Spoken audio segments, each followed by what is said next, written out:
Mesdames et messieurs, bonsoir. Bienvenue au magazine économique chaque dimanche 3h sur Radio Métropole et 7h le rendez-vous économique sur Télémétropole. Nous sommes toujours à l'heure des grands rendez-vous économiques de l'année 2016. Le 1er janvier, on a reçu le grand argentier de la nation. Le 2 janvier, le gouverneur de la Banque centrale. Le 3 janvier, on se rappelle très bien, le président de la commission finances du Parlement, M. Justin Brivert. Et le 10 janvier, on avait le représentant du Fonds monétaire international. Nous sommes bien au 17 janvier, comme on l'avait annoncé. C'est l'économiste au niveau de la Sogebank et président de la Sogesol. Nous voulons parler de Pierre-Marie Boisson, membre de la Galerie d'honneur de la finance en Haïti. Pierre-Marie Boisson, merci. On est capable de dire bonne année jusqu'à présent, pas vrai? Merci Christian, bonne année. Bienvenue au rendez-vous. Merci, et c'est toujours un plaisir pour moi. Ça fait maintenant un certain nombre d'années. Tout à fait. Je suis très fier d'être inamovible. Comme un homme qui aime la concurrence quand même. Non, je ne suis pas inamovible. Disons que c'est une performance d'être à ce micro et un plaisir. C'est toujours un plaisir d'être avec vous. Pierre-Marie Boisson, 2015, comment la situation économique l'a payé? On a commencé, je viens de vous faire là. Au niveau de l'économie mondiale, qu'est-ce qui s'est passé? Est-ce qu'il y a un ralentissement? Les États-Unis, toujours, lui-même en avance. La Chine a toussé là ces jours-ci. Et comme c'est une moteur économie mondiale là, l'Europe, ça dépend de côté où situé, si c'est nord ou bien sud. Donc l'Asie, comment vous avez trouvé un petit peu l'évolution de l'économie mondiale? L'économie mondiale a marqué le pas en 2015, Christian. L'économie mondiale, quand on regarde le dernier rapport du Fonds monétaire qui est sorti au mois d'octobre, l'économie mondiale n'a pas encore montré un dynamisme qui nous mettrait à l'abri de toute inquiétude depuis 6 ans. Parce que la dernière crise mondiale a eu lieu en 2008 et depuis lors, on sent une économie qui a quand même certaines souffrances. Pourquoi? Parce que la récession qui a eu lieu, la grande récession de 2008, était une récession causée par une crise financière. Comment vous pouvez définir la récession pour les non-initiés? La récession, c'est quand tu as 2 trimestres suivis où le produit intérieur brut qui mesure l'activité économique, donc la somme des valeurs ajoutées de l'économie des différents pays, donc l'économie mondiale, c'est la somme de tous ces pays-là. Quand la somme des valeurs ajoutées décroît pendant 2 trimestres consécutifs, on parle de récession, par rapport à une croissance. Maintenant, l'économie mondiale en général, comme c'est un composite, c'est une somme de beaucoup d'économies différentes. En général, quand l'économie arrive à 2% de croissance, on parle déjà de récession mondialement. Maintenant, dans un pays individuellement, on parle de récession quand il y a baisse pendant 2 trimestres consécutifs. Donc, ce concept a émergé après la crise de 2008 qu'on appelle la grande récession. C'est faisant la référence à la grande dépression. Oui, parce qu'on s'attendait à une grande dépression. Effectivement, il y avait des raisons de croire qu'on pouvait craindre ça. Similaire à ce qui s'est passé dans les années 29-33, donc dans les années 30. Mais on n'a pas eu cette grande dépression. Tu te souviendras, je le répète toujours à ce micro, que j'avais moi-même émis l'opinion à ton micro et aussi pour différents forums où j'interviens, qu'il n'y aurait pas de dépression, qu'il y aurait simplement, pour moi, une longue récession, donc une récession qui allait durer 1 an et demi, qui est dans l'histoire des récessions, en général, c'est quand même une longue récession qui dure 1 an et demi, mais qu'il allait y avoir une reprise lente après, que la croissance après la récession, j'ai même utilisé un terme que je crois avoir cité à ton micro, qui était le scénario à la japonaise. Pourquoi? C'est parce que c'est en faisant référence à ce qui s'est passé au Japon après les années 80, après les années 70, je veux dire, ou en 80 justement, à cause d'une surcapacité dans l'économie japonaise, qui était due à un excès d'investissement et de croissance immobilière notamment. Il y avait une surcapacité, et donc quand il y a surcapacité, il y a une tendance à avoir une période longue pendant laquelle on résorbe cette surcapacité, où il y a trop de capacité de production, il y a trop de biens, notamment immobiliers, et donc les banques se trouvent en général timides à faire du crédit. Or, le crédit bancaire, dans tous les pays du monde, le système financier, est un des instruments de relance d'une économie. C'est un des instruments qui permet de dynamiser la dépense. Donc, dans un scénario où le système bancaire ne se voit pas entiché à faire du crédit, en général, c'est l'État qui prend le relais. Et l'État prend le relais, mais c'est difficile, l'État dépense. Et c'est ce qu'a fait l'administration Obama, c'est ce qu'ont fait toutes les administrations des pays de l'OCDE, c'est ce qu'a fait la Chine aussi. Et la Chine l'a fait encore plus rapidement. Maintenant, qu'est-ce qui s'est passé après 2008? Ça a été lent, mais quand même pas mal, une croissance supérieure à 3% en général. Pourquoi? Parce que les économies émergentes, cette fois-ci, ont pris vraiment le relais des économies développées. Tu te souviendras que l'Europe, par exemple, était en croissance très faible, mais était même en récession. Les États-Unis avaient commencé lentement. Mais les autres pays de l'OCDE étaient plutôt dans un scénario de croissance très lente. Eh bien, les pays émergents qui sont devenus aujourd'hui 56% du PIB mondial, contrairement aux tiers de les années 80, il y avait à peu près 30, 32, 33% qui étaient ce qu'on appelle les pays émergents. Maintenant, les pays émergents ont 56%. Donc, nous avons 56% du stock de PIB, mais quand même, en termes de variation, ça arrivait même jusqu'à 2 tiers de la croissance mondiale qui était, par exemple, dominée par la Chine. Et non seulement la Chine dominait la croissance par son simple apport lui-même comme pays, mais la Chine étant 1,5 milliard d'habitants, 1,4, 1,5 milliard d'habitants, et faisait une demande accrue sur des biens de première nécessité, enfin des denrées. Les matières premières, c'est-à-dire les matières premières comme les produits céréaliers, comme les métaux, puisque quand tu urbanises, si un pays s'urbanise, brusquement, il a besoin de beaucoup plus de véhicules. Il change aussi d'un pays agricole à un pays industriel, donc il a besoin de beaucoup plus de machines. Donc ceci crée une demande pour les métaux, donc les prix des métaux avaient augmenté massivement dans les années qui ont précédé justement 2008-2010, jusqu'à 2010. Il y avait une forte croissance des prix des métaux, une forte croissance également du prix du pétrole, qui était arrivé à dépasser $100 le baril. Tu te souviendras qu'à une époque, pendant près de 4 ans, on craignait même que le baril atteigne $200. Ah oui. C'était ce dont on parlait. Ça avait presque atteint $150. Aujourd'hui, c'est le phénomène inverse. Yeah. Donc, qu'est-ce qui s'est passé? C'est que, par exemple, la croissance de la Chine, qui était très accélérée, entraînait la croissance de toute l'Amérique latine, et particulièrement des grands pays d'Amérique latine, comme le Brésil, qui aujourd'hui est en récession, à cause justement du phénomène inverse, le Chili, le Mexique, l'Argentine aussi. L'Argentine est un grand producteur, mais aussi des pays comme la Russie, qui vivaient des commodities. Vous voyez, l'Afrique avait pas mal de pays aussi qui vivaient. Bon, l'Afrique a eu un autre impact de la Chine, qui a permis qu'elle soit robuste pendant plus longtemps. La Chine n'apportait pas seulement une demande de produits. La Chine investissait aussi des capitaux. Parce que l'économie chinoise était une économie qui épargnait beaucoup. Et c'est la condition quand on est une économie exportatrice. C'est une économie qui était basée sur l'exportation. Et pour être basée sur l'exportation, il est facile de démontrer macroéconomiquement que ceci demande de l'épargne. Donc quand on épargne, on a de l'argent à investir. Donc la Chine investissait massivement dans les réserves, ses réserves au niveau, par exemple, des bons du trésor. Mais aussi faisait des placements. Donc des investissements dans des pays comme les pays africains ou l'Amérique latine. Et ceci a aussi dynamisé la croissance en Afrique. Donc il y a eu une croissance qui est venue de ça. Mais tout ça se renverse aujourd'hui. Pourquoi? Parce que la Chine, qui avait une croissance de son investissement global de l'ordre de 5% par année jusqu'à 2008, s'est mis à croître à près de 10% par année son investissement. Donc l'économie chinoise n'est pas seulement dominée par les exportations, qui à un moment, c'est arrivé à presque la moitié du PIB, 46% il y a à peine 10 ans. Donc cette économie-là était aussi une économie menée par l'investissement. Donc cet investissement a couru trop vite, donc a créé des surcapacités, a créé une surchauffe, et brusquement aujourd'hui ralentit. Parce que la dette chinoise est trop élevée, la dette interne. Donc ce qui fait qu'aujourd'hui, la Chine ralentissant, il y a un phénomène nouveau, et qui a dominé l'économie mondiale. Ce phénomène nouveau, c'est que la demande de la Chine baissant, les prix des produits que la Chine achète sont en train également de chuter.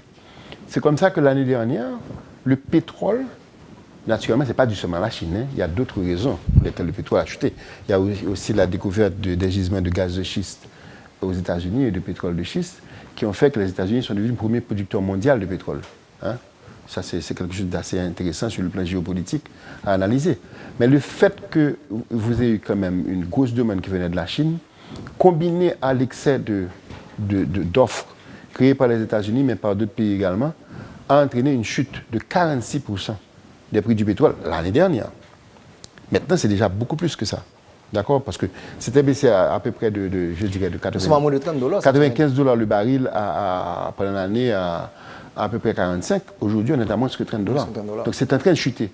Mais les produits non pétroliers ont connu pendant l'année 2015 une chute de 17%. Donc, ce n'est pas seulement le pétrole. Donc, tous ces produits-là ont entraîné que les pays qui produisent, qui sont à base de commodities, hein, de denrées, ont tous connu une chute jusqu'à créer, par exemple, un grand pays comme le Brésil, qui est un grand pays producteur de denrées. Le Brésil a une récession très sérieuse aujourd'hui. Donc voilà un peu ce qui s'est passé. Donc quelles sont les notes dominantes? La note dominante, c'est le ralentissement de la Chine, qui n'est pas rattrapé par une économie comme celle des États-Unis, ou même l'amélioration du panorama en Europe, qui est remarquable, mais quand même qui croît à 1,5%. Donc 1,5% aux États-Unis et en Europe, 2%, 2,4% aux États-Unis, ça ne suffit pas pour contrebalancer un passage de 10% de croissance à 6,5% de croissance en Chine, qui a entraîné une baisse, et aujourd'hui l'Amérique latine est quasiment proche de zéro. Même l'Afrique qui était à 4,5% a ralenti à 3,3%. Donc tous les moteurs sont en train de donner des ratés. Maintenant, essayons de revenir au niveau occidental, les États-Unis et même en Europe. Comment se fait-il qu'il y ait, avec le quantitative easing, qu'on ait mis tant d'argent dans l'économie? Ben Bernanke, qui a sauvé peut-être l'économie mondiale après la crise financière, ayant étudié ce problème à l'université, il a eu l'opportunité historique de mettre ça en place et qu'il y ait cette trappe à la liquidité. Pourquoi il n'y a pas eu réellement une croissance beaucoup plus forte avec tant d'argent, une politique monétaire, je pourrais dire, très très assouplie? Et on peut s'inspirer de ce qui s'est passé au Japon, c'est la même chose. Quand vous avez une économie qui a trop produit, qui a produit un stock d'actifs et une surcapacité, le problème c'est que il est très difficile de résorber, enfin c'est très difficile, c'est très lent. Parce que pour résorber la surcapacité, il y a deux choses qu'on peut faire. On cesse d'augmenter la capacité. C'est la première chose. Deuxièmement, on augmente la demande. Mais le problème, c'est que l'économie c'est des vases communicants. Quand vous cessez d'augmenter la capacité, ce qui était une dépense accrue qui entraînait une création d'emplois, qui entraînait la dépense, qui entraînait un bien-être, brusquement, le rythme ralentit. Puisque quand vous cessez de produire, vous cessez aussi de générer des revenus pour les salariés. Vous cessez de générer des revenus pour les PME. Donc forcément, la cessation a un impact sur la demande. Et comme vous-même, vous vouliez non seulement cesser de produire, mais augmenter la demande pour absorber votre surcapacité, forcément, le ralentissement de la demande que vous causez va vous gêner dans la deuxième partie de l'équation. Je ne sais pas si je me fais comprendre. Donc, ce n'est pas un scénario à la japonaise. Parce qu'aujourd'hui, le Japon a l'avantage qu'il était une économie qui avait atteint déjà un niveau de PIB per capita plaçant très, très, très haut. Moi, il y a 3 ans, j'ai visité le Japon. Bon, on ne sent pas cette stagnation dont on parle au Japon. Oui, mais les gens sont heureux au Japon. Ce ne sera pas nécessairement le cas en Chine, qui a atteint un grand niveau de PIB parce qu'ils ont une grosse population. Mais ils sont loin d'avoir le niveau de PIB par tête d'un pays comme le Japon. Mais le problème démographique ne s'est pas posé au Japon? Est-ce qu'il n'y a pas cette combinaison? Non, le problème démographique se pose au Japon. Quand il y a le débat au Japon aujourd'hui, et le Premier ministre Abe, naturellement, qui va faire face à une élection, donc ça va être un peu plus difficile pour lui, mais, parce qu'il risque de perdre la majorité au Parlement. Mais le problème au Japon est un problème de vieillissement, comme c'est le cas dans tous les pays de l'OCDE. Mais le Japon a un avantage, c'est que les femmes ne travaillent pas assez. Donc ils ont encore le moyen de renverser la vapeur au niveau. Parce que qu'est-ce qui se passe quand vous vieillissez? Quand vous vieillissez, la partie qui génère de la population, comparée à la population totale, elle diminue. Donc vous avez une partie qui est plus vieille, qui désépargne, c'est-à-dire qui dépense, qui, par exemple, a beaucoup plus de dépenses de santé, qui ne génère pas, donc qui utilise son épargne, etc. Donc quand vous avez ce genre de shift d'une population qui est dans la classe travailleuse, donc dans la force de travail, à une population plus vieille, automatiquement vous avez une chaîne de réaction qui arrive. Donc ça arrive au Japon. Mais comme ils ont une partie de leur population qui n'ont pas encore vraiment mis au travail, qui sont les femmes, ils ont encore moyen de les mettre au travail. Donc c'est encore, et le Japon peut encore faire cette réforme. La Chine a ce problème prématurément, parce que la Chine, qui n'est pas un pays, enfin, n'est pas un pays encore très riche en termes de PIB per capita, mais la Chine avait cette fameuse politique qu'elle a abandonnée récemment d'avoir un seul enfant par famille, qui a entraîné un vieillissement précoce. Voilà, vous suivez le magazine économique sur Radio Métropole chaque dimanche 3h sur Télémétropole, le rendez-vous économique. Nous sommes bien au grand rendez-vous économique. Notre invité Pierre-Marie Boisson. On prend la pause, on se retrouve dans quelques instants pour la deuxième partie de l'émission. Nous histoire qui a la banque pour changer l'argent papier en pièce monnaie. Bonjour messieurs. Bonjour. T'as aimé changer l'argent ça yo en pièce monnaie s'il vous plaît. Désolé, madame. Pas de monnaie. Ay, mes amis attends. À qui sa banque ça utile même. Li pas jamais gen monnaie. Ça fait me songer problème te gen ak yon client. Client, m'pa gen monnaie de goud et demi. Pour ti surette pour passer dans bouche là. Chéri amour, c'est pas l'argent, mais monnaie en pièces c'est l'argent. C'est pas bon petit monnaie non. Comment on va le compléter comme camionnette là? Moi pas décourager non. Moi t'ai passé dans yon l'autre banque. Bonjour. Bonjour, c'est monnaie en pièces ou besoin? Mais banque qui fait travail li. M'a tout quitté l'autre banque qui pas bon service là. Merci en pile. Inquiète-toi, belle madame. Nous là pour nous servir. Toujours marcher avec pièce monnaie. Comme ça, ou toujours payer ça ou pour payer sans été ni mette. Banque centrale gen monnaie 5 kob, 20 kob, 50 kob, goud ak 5 goud. Monnaie banque pour la ba ou monnaie. C'est droit ou et c'est des voiles pour le servir. Pas qu'un prix nan men aucune banque. Parce que banque centrale bay toute banque monnaie.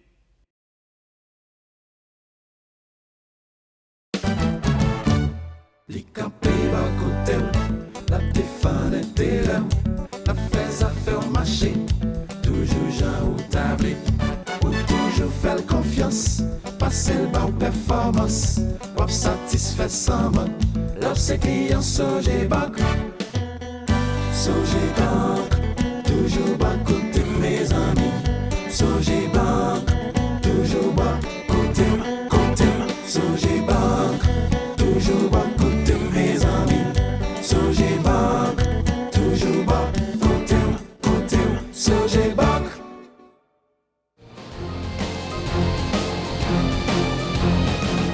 Vous suivez bien le magazine économique sur Radio Métropole chaque dimanche à 3h. Sur Télémétropole, le rendez-vous économique le dimanche soir à 7h. Nous sommes à l'heure des grands rendez-vous.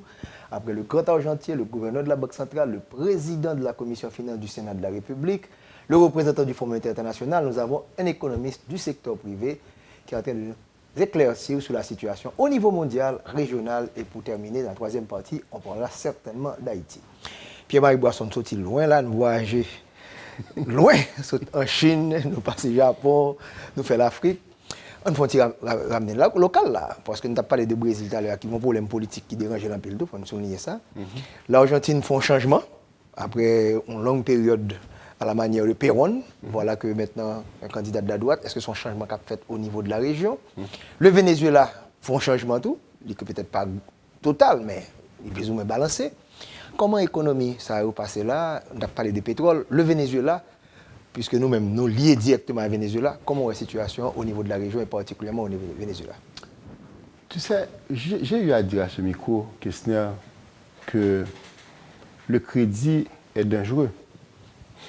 La possession accrue. Mais l'entente de banquier. Non, mais c'est vrai. non, mais je le dis avec toute mon indépendance par rapport à mon métier de banquier.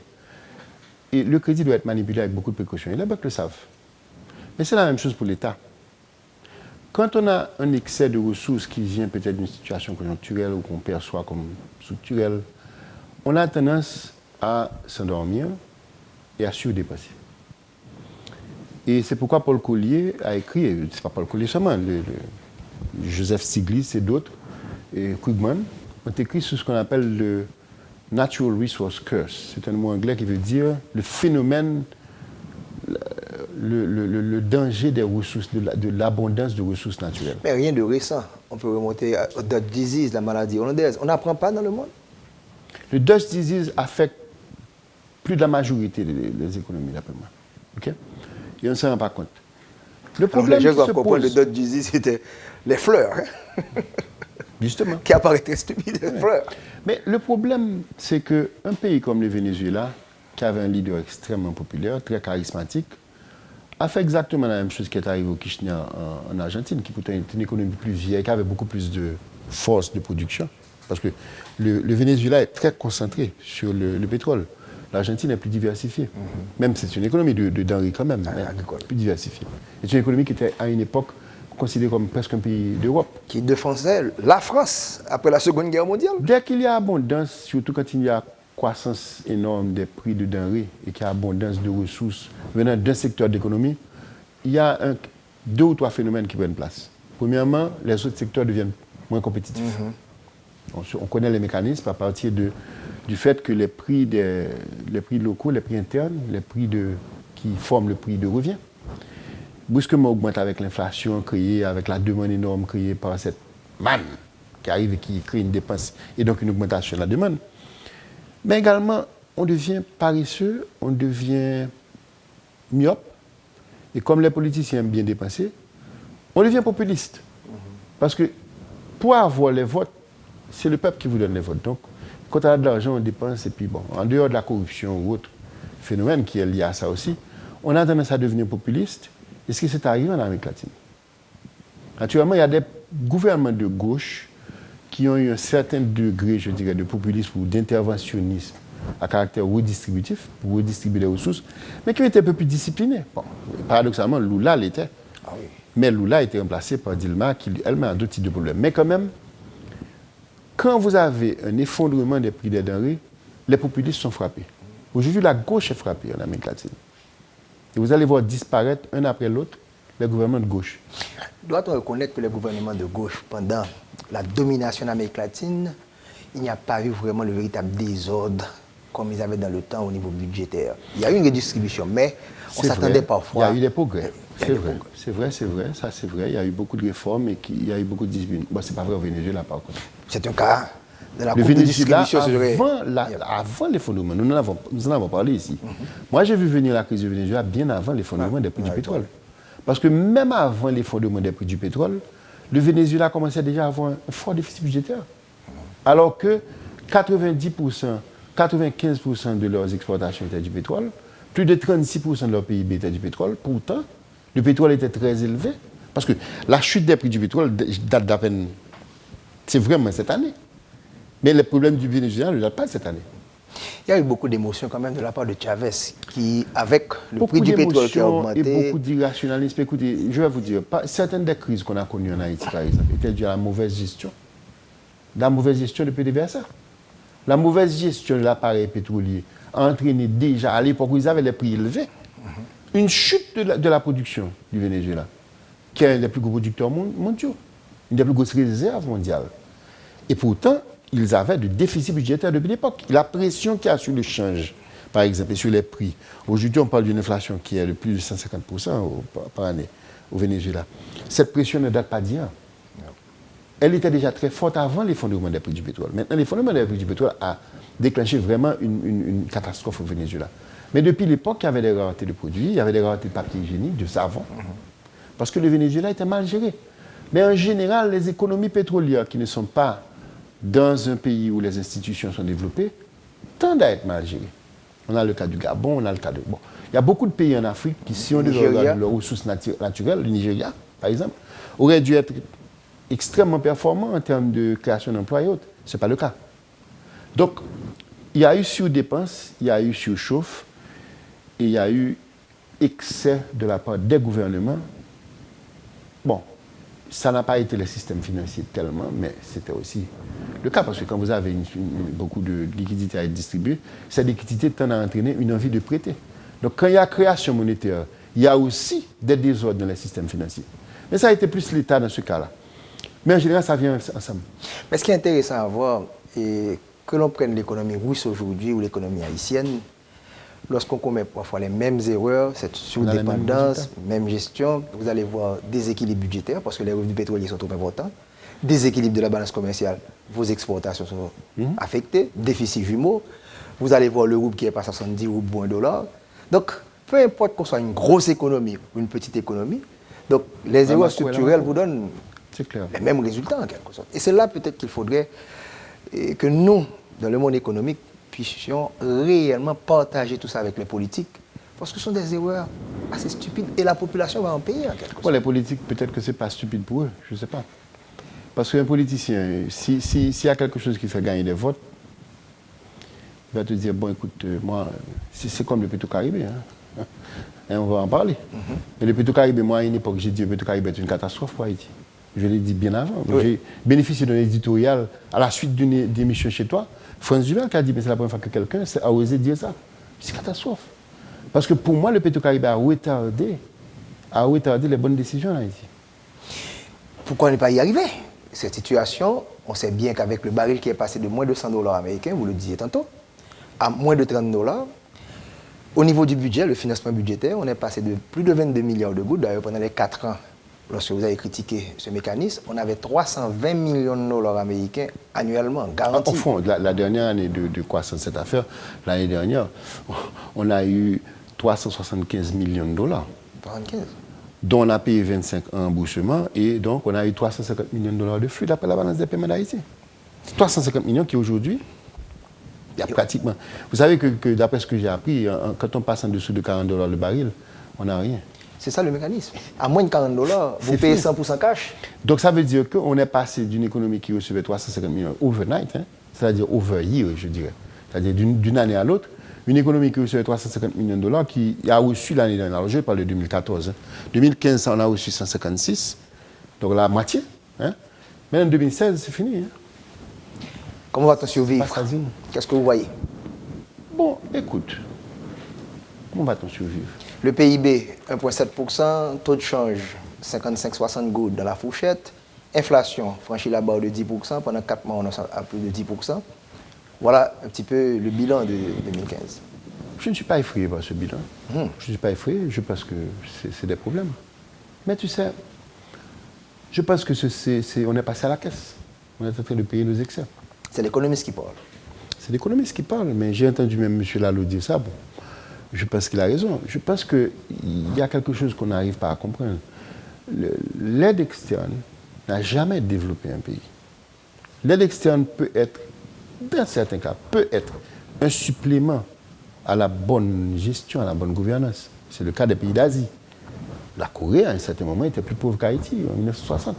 La Corée a reçu des prêts de la Banque mondiale, de la Banque, du Fonds monétaire, etc. La Corée aussi a été assistée, mais la Corée s'est développée à partir de l'appareil de production, des voitures, des exportations textiles et autres. Samsung. Et la Corée a dévalué, comme je l'ai raconté chez toi, comme arme de combat. Taïwan a encore plus dévalué que la Corée. Et quand on regarde le dernier livre que j'ai lu sur l'Asie, qui s'appelle How Asia Works, vous allez voir que surtout dans l'Asie du Nord-Est, il y a eu un activisme économique et de politique publique qui est extraordinaire, qui ferait rougir des économistes comme moi-même qui étudie à l'école de l'économie libérale. Donc il y a eu beaucoup d'activisme, mais d'activisme pour faire exporter.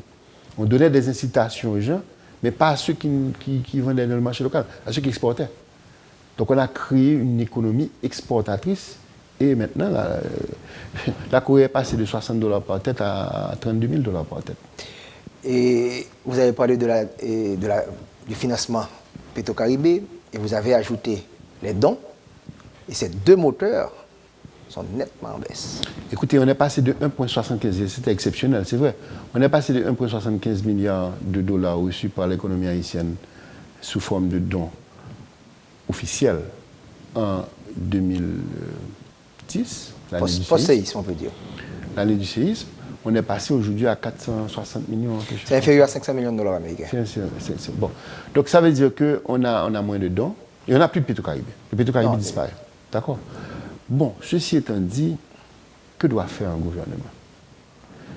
Écoutez, Haïti peut faire comme la République dominicaine. Comment la République dominicaine est brusquement devenue plus riche que nous? Parce que ce n'était pas le cas avant. La République dominicaine, dans les années 50, était plus pauvre qu'Haïti. C'est pas loin. C'est pas loin. La République dominicaine a eu un dictateur qui a fait venir Gulf & Western, Hilton, Sheraton, qui a fait venir les investisseurs étrangers directs et qui a construit une économie dominicaine basée sur l'ouverture économique, basée sur effectivement l'investissement étranger. Maintenant, l'investissement étranger ne va jamais venir si vous n'avez pas d'investissement local. Parce que l'investisseur étranger a besoin de partenaires locaux. D'où un de mes anciens partenaires que tu connais bien, qui est Rolando González Bonsutor, c'est comme ça qu'il est devenu. Lui-même, qu'il a éclaté. C'est parce qu'il a été bon, il n'était pas dominicain, il était un Argentin. Mais quand même, il a travaillé avec les Dominicains et il est devenu riche comme ça. L'investisseur est l'investisseur, l'investisseur. Tu ne vas pas attirer l'investisseur étranger sans l'investisseur local, non. Il faut que ce pays attire l'investissement. Et vous allez être surpris de voir que si on veut avoir une croissance rapide pour devenir un pays émergent, à quel que soit l'horizon qu'on veut, Ce n'est pas à partir de l'investissement public. C'est ce que moi je dirais comme critique au gouvernement haïtien, à ce qu'a dit mon ami que je respecte beaucoup, Wilson Lalo. Wilson Lalo a lié la croissance qu'il estime être une bonne croissance, 5,7% en 2010, 2011, 4,7% après. Il a lié ça à l'aide externe. Mais écoutez, ce n'est pas une croissance soutenable. Au moins une croissance que vous avez, même à 2 chiffres, mais qui dure 1 an ou 2 ans, pour moi, c'est pas ça qu'on cherche. Récemment encore, on parlait de Haiti is open for business. C'était ça les investissements. Tu veux que je te dise la blague que je raconte J'aimerais bien en public? écouter. Soit plus large public. Je ne devrais pas dire ça. Moi, si on me dit que ma maison est ouverte, il y a un beau salon, et j'ouvre ma maison, la question que je te pose, est-ce que les étrangers vont rentrer? Possible. Ils vont rentrer, mais ce n'est pas à cause du salon qu'ils vont rentrer. Ils vont rentrer parce que je vais leur offrir du whisky, je vais les accueillir, je vais leur dérouler le tapis rouge, je vais les accueillir avec beaucoup de... Mais si les gens disent, la maison de Peggy est ouverte, mais il y a un lion à l'intérieur, ils ne vont pas rentrer. Je m'arrête là. Donc les investisseurs... Je crois que tu as compris. Les investisseurs en général, ils veulent savoir qu'est-ce qu'il y a dans le salon. L'investisseur, ce n'est pas parce que vous êtes ouvert qu'il vient. C'est parce que vous êtes accueillant. Il y a une grande différence. Donc il y a des bruits qui sont à l'intérieur qui voient. Et ce n'est pas facile d'accueillir l'investisseur. Moi, il y a un ami coréen qui me disait, vous savez quoi, dès l'aéroport, en Corée, il y a un building avec secrétaire, avec voiture, chauffeur, pour accueillir les investisseurs. C'est un vrai accueil. On les accueille avec un téléphone. Ils ont droit à un bureau. On leur donne les facilités pour s'intégrer tout de suite, dès l'aéroport. Moi, quand j'ai écrit le livre du secteur, le livre blanc du secteur privé en 1991, j'ai dit, moi, une des premières choses que j'aurais fait, c'est de privatiser le parking de l'aéroport. Pas l'aéroport lui-même. L'aire de stationnement, parce que pour moi, ça repousse. Mais peut-être qu'il faut le privatiser officiellement, parce que parfois c'est privatisé sans le dire. Non, vous faites une concession sur 15-20 ans et vous dites, maintenant, au lieu de payer 25 gouttes, la personne qui stationne sa voiture à l'aéroport va payer $2 américains, $3 américains. Ça fait une sacrée différence. C'est un parking sécurisé avec toute la sécurité voulue et une connexion directe entre l'intérieur de l'aéroport et l'extérieur. Là, vous accueillez. Là, vous êtes accueillant. Mais si vous avez un très bel aéroport et puis que la personne débouche sur ce qu'on voit là, elle a tout de suite une mauvaise impression. Ensuite, quand vous avez des difficultés quand l'État ne respecte pas ses contrats, par exemple. Or, qu'est-ce qui va développer un pays comme Haïti? C'est l'infrastructure. C'est d'abord les partenariats privés-publics. C'est d'abord les zones économiques spéciales. Pour ça, il faut avoir un accueil réel. Il faut être sérieux quand on veut attirer l'investissement. Et ce n'est que comme ça qu'on va avoir la croissance de 6, 7, 8%. On ne va pas l'avoir avec l'aide externe. Donc les actions sont tout aussi importantes que la parole. Nous prenons la pause, on se retrouve dans quelques instants pour la 3e et dernière partie de l'émission. Et bien sûr, on va parler de l'économie haïtienne. Nous histoire qui a la banque pour changer l'argent papier en pièces monnaie. Bonjour messieurs. Bonjour. T'as aimé changer l'argent ça yo en pièces monnaie s'il vous plaît. Désolé madame, pas de monnaie. Hein? Mes amis à tort. À qui sa banque ça utile même. Li pas jamais gen monnaie. Ça fait me songer problème te gen ak yon client. Client, m'pa gen monnaie de goud et demi. Prends ti surette pour passer dans bouche là. Chéri amour, c'est pas l'argent, mais monnaie en pièces, c'est l'argent. C'est pas bon petit monnaie non. Comment on va le compléter comme camionnette là? Moi pas décourager non. Moi t'ai passé dans l'autre banque. Bonjour. Bonjour, c'est monnaie en pièces ou besoin? Mais banque qui fait travail li. M'a tout quitté l'autre banque qui pas bon service là. Merci en pile. Inquiète-toi belle madame, nous là pour nous servir. Toujours marcher avec pièce monnaie. Comme ça, ou a toujours payer ça ou gen pour payer sans été ni mette. Banque centrale gen monnaie 5 cob, 20 cob, 50 cob, goud ak 5 goud. Monnaie banque pour la ba ou monnaie. C'est droit ou et c'est des voiles pour le servir. Pas prend prix nan men aucune banque parce que banque centrale bay toute banque monnaie.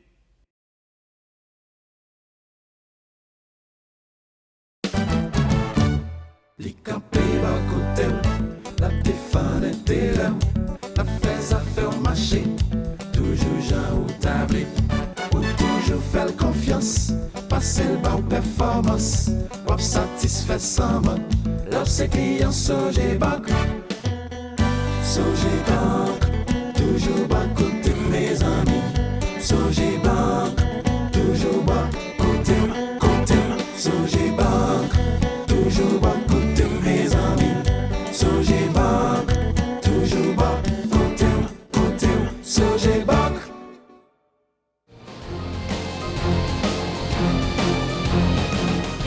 Vous suivez le magazine économique sur Radio Métropole chaque dimanche à 3h et sur Télémétropole, le rendez-vous économique le dimanche soir à 7h. Nous sommes à l'heure des grands rendez-vous économiques. Ça fait quoi? 4 ou 5e émission. Allons voir. Le grand argentier le 1er janvier, le gouverneur le 2 janvier, le 3 janvier, le président de la commission finance, M. Jocelyn Brivert. Le 10 janvier, on avait le représentant du Fonds monétaire international. Bon, c'est bien 5. Pierre-Marie Boisson, c'est chiffre fort, hein? Numéro 5. Même si non, je suis le 4e. 4e ou 5e? Ça fait 4 là, oui. 5e. 5e. J'étais le 4e de ma famille et on m'avait toujours dit que c'est pour ça que je ne payais pas l'écolage. Donc mais je suis très fier d'avoir succédé à tout ce monde, oui. Parce que on est en bonne compagnie. Et vous avez écouté ces gens, vous avez... Oui, je les ai écoutés, j'ai écouté pas mal de fois les autres. Donc.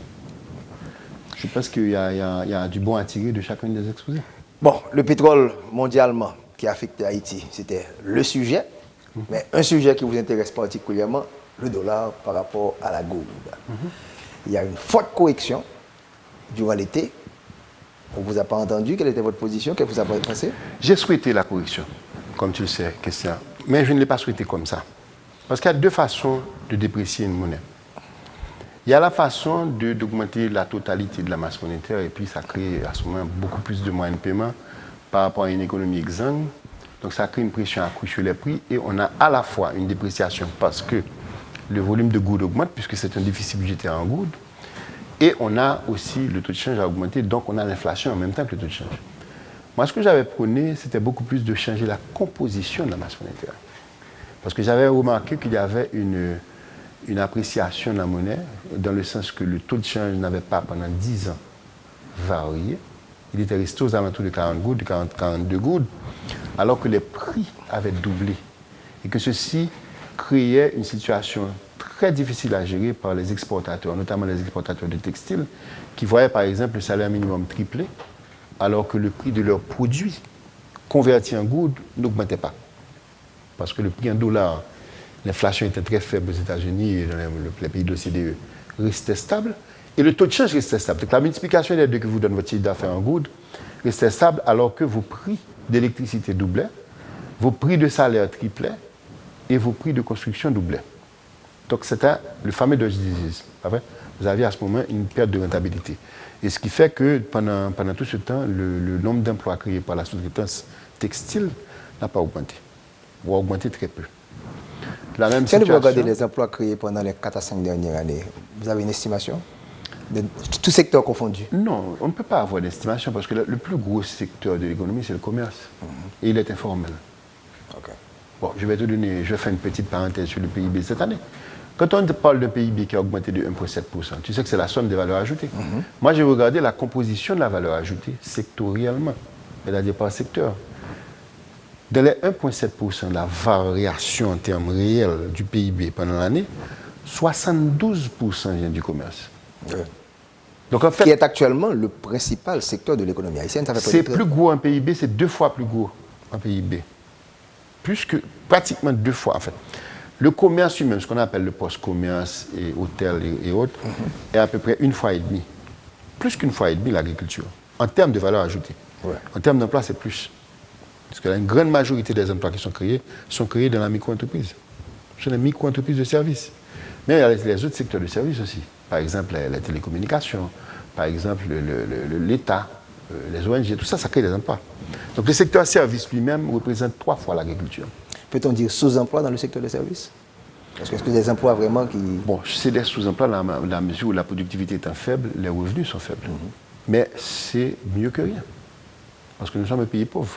Donc c'est quand même des gens qui ne sont pas à la rue. Bon, il y a un chômage ouvert très élevé, mais il y a quand même une partie de la population qui travaille dans ces activités-là. Donc, quand on change la composition, ça veut dire quoi? Ça veut dire qu'on fait comme la Chine, par exemple. On achète des dollars qui sont... Parce qu'il y a beaucoup de dollars qui rentrent dans l'économie, qui créent de l'inflation.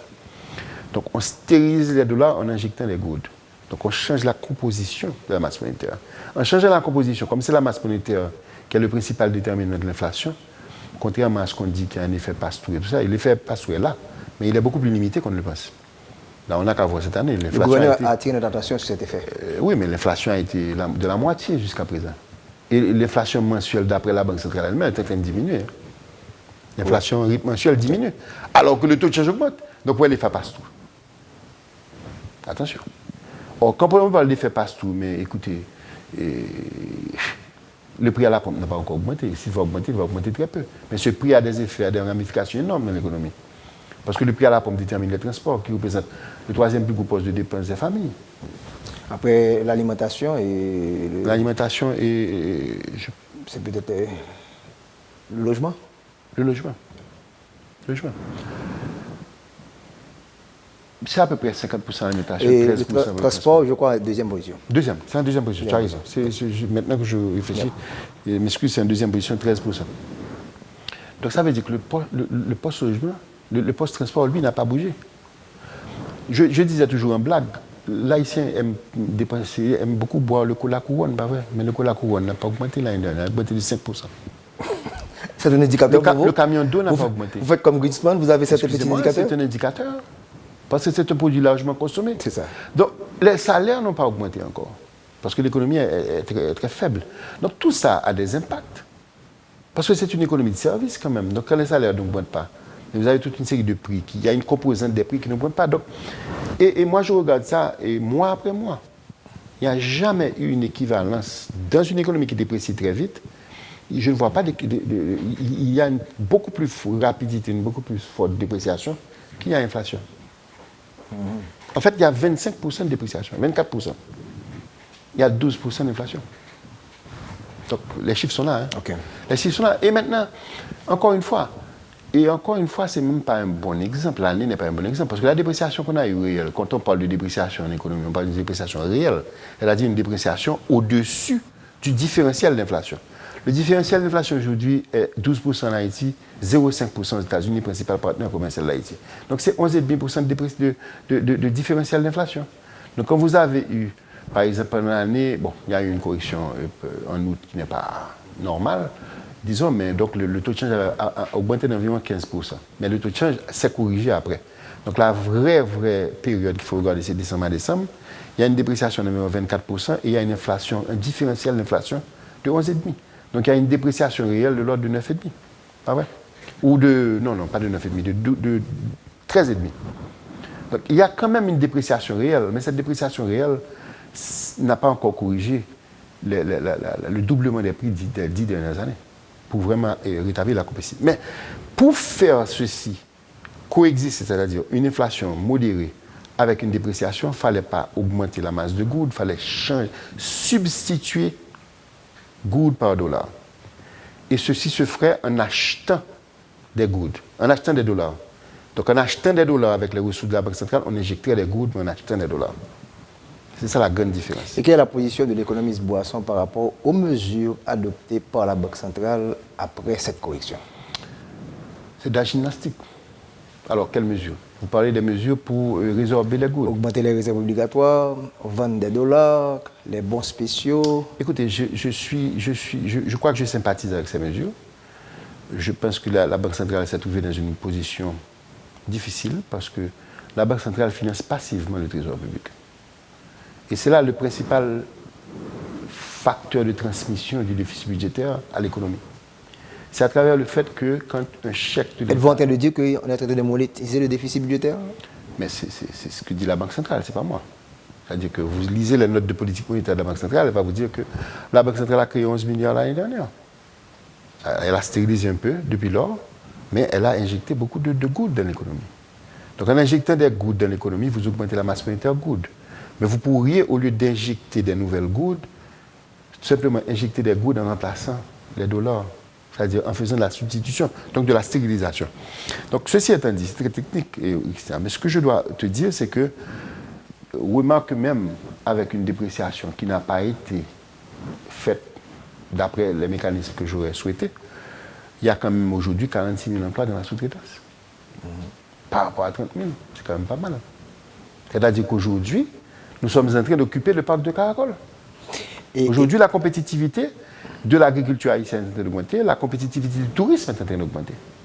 Donc, il y a quand même des effets positifs, mais si un gouvernement vient et ne prend pas ça comme acquis et n'injecte pas d'autres mesures de politique publique qui va vraiment rendre attrayant l'économie haïtienne, on va peut-être perdre le bénéfice de cette dépréciation. Et comment répondez-vous à cette critique qui dit, bon, la dépréciation a favorisé ce secteur, la manufacture, puisque le dollar, ça fait beaucoup plus de good, et que le salaire n'a pas suivi?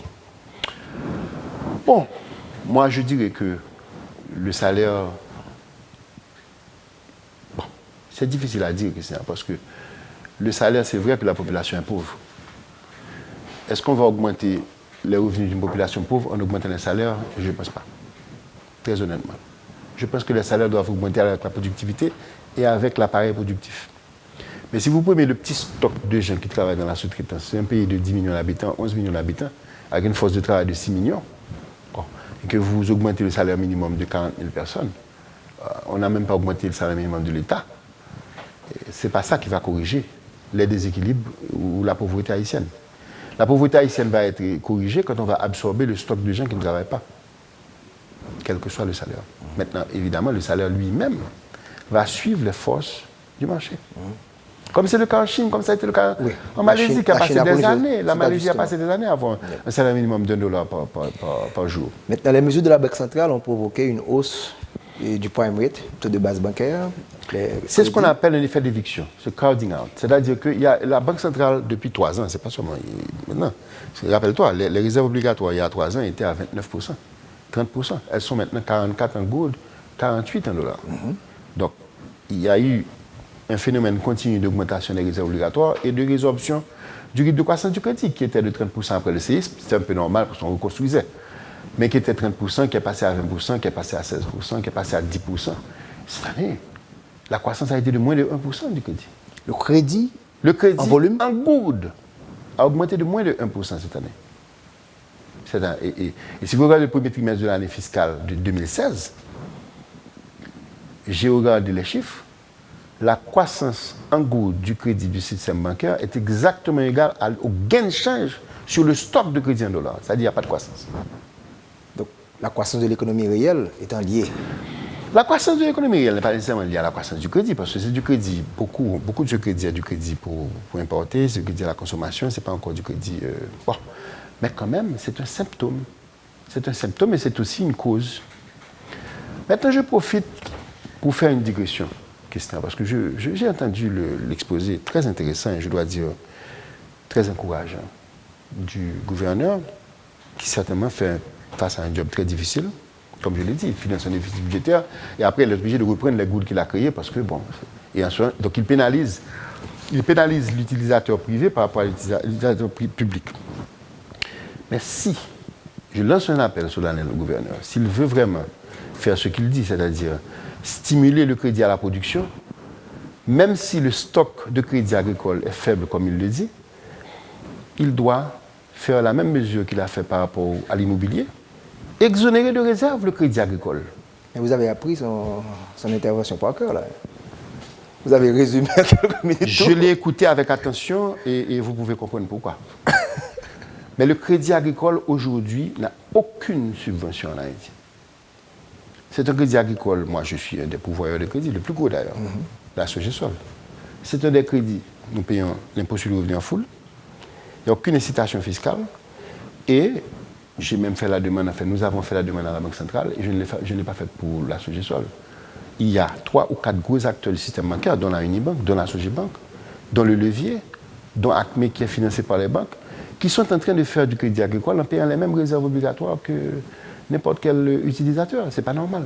Si on veut stimuler le crédit, c'est la première chose à faire. Donc, comme il a parlé d'incitation à ce niveau-là. La première incitation, c'est d'exonérer de réserve ce crédit-là, comme on l'a fait pour le crédit immobilier et le crédit du tourisme. Et donc, faites du lobbying, messieurs. Nous allons finir. On va le faire. Et dites-nous ce que vous voyez pour cette grande incertitude. Le prochain gouvernement qui va arriver, on vient de faire un panorama qui n'est pas trop intéressant. Déficit budgétaire, déficit balance commerciale, bien qu'il y a eu une réduction cette année, le taux de change, les taux d'intérêt qui sont élevés. Le représentant du fonds a déclaré, là où vous étiez la semaine dernière, qu'il n'y a aucune autre... il n'y a pas de marge de manœuvre pour continuer avec cette politique monétaire. Il faut modifié, on est arrivé au summum. Qu'est-ce que vous voyez pour la fin de cet exercice fiscal? Bon, écoutez, l'exercice... En rappelant les projections, 3,6% de croissance. L'exercice fiscal, bon, 3,6% de croissance, moi je ne pense pas qu'on va arriver à 2%. À 2%? Je ne pense pas. Et je ne pensais pas non plus l'année dernière. Je ne vois pas d'où l'avez va venir ces 3,6%. Bon. Ça, je le dis tout de suite, de façon très, avec tout le respect que je dois au ministre. Je ne pense pas non plus que le ministre va réaliser son budget. Parce que ce budget... 122 milliards de gouttes, c'est pas possible? Non. On perd 7 milliards de Petro-Caribé. Non, il y a 8 milliards d'autres ressources domestiques. Je ne vois pas très bien d'où ça vient. Et je pense qu'il y a un bon 15 à 20 milliards que je pense qu'il va réaliser. Et je pense que si on ne combat pas la contrebande, on recommence, même si on a fait cette mesure des 23 produits, la contrebande nous recommande les plus belles, on va avoir le problème parce que c'est une économie basée sur la douane. Donc on sera en dessous de 100 millions de Non, écoute, il y a deux problèmes. Il y a le problème des recettes qui est à 77 ou 73 à peu près milliards de gouttes que je pense qui est un peu surévalué, personnellement. Et je crois que je ne suis pas seul. Bon, parce qu'on n'a pas jamais atteint 60 milliards de gouttes de l'histoire de ce pays. Non, donc mais quand je regarde la composition des 60 milliards de gouttes, je pense que le taux de change va aider le gouvernement. Le taux de change va aider le gouvernement parce que les importations sont calculées sur le taux de change. Donc dès que le taux de change déprécie, le gouvernement a plus d'argent. Les recettes douanières, ça. Les recettes douanières, ça fait un miss. Et c'est quand même 75%, enfin, disons, les 3/4 de notre base fiscale, c'est les recettes douanières. Enfin, pas les recettes douanières, les recettes liées à l'importation, donc douanières et autres. C'est ça. Donc, je pense que ça va aider. Et la baisse des prix du pétrole va aider aussi, puisque elle n'est pas rattrapée par ces petites baisses de 8 gouttes ou 6 gouttes sur les prix de la pompe. Donc il va y avoir moins.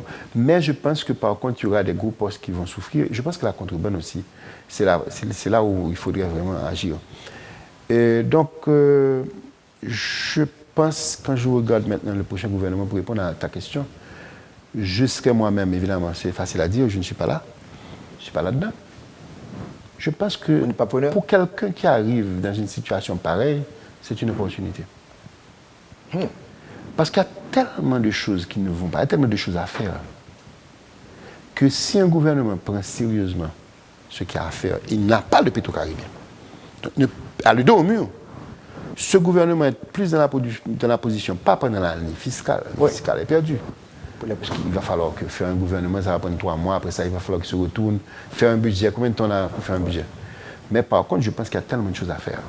Il y a tellement de choses simples qui demandent du courage, mais qui sont simples à faire. Leadership. Que ce gouvernement a une opportunité de faire la différence et de créer un nom dans l'histoire qui sera retenu. Ça, c'est ma prédiction. Et c'est mon souhait pour l'année. C'est que nous ayons un gouvernement qui embrasse le véritable paradigme de croissance qui ne peut provenir que de l'investissement privé et pas de l'aide externe. Il vaut mieux avoir moins d'aide externe, on sera moins paresseux. Pierre-Marie Boisson, toujours un plaisir, le provocateur que vous êtes, que ce soit sur le taux de change, que ce soit sur la position de croissance dans ce pays, position par rapport aux bailleurs. Toujours un plaisir, j'espère être avec vous l'année prochaine. Ce sera pour sûr, Kestner, parce que quand on jouit de monopole, pas vrai, on doit en profiter. Maintenez la grande forme pendant l'année. Voilà, les spectateurs, téléspectatrices et auditrices, on a encore un dernier rendez-vous, c'est pour dimanche prochain avec France Duval pour l'aspect politique des grands rendez-vous. Ciao.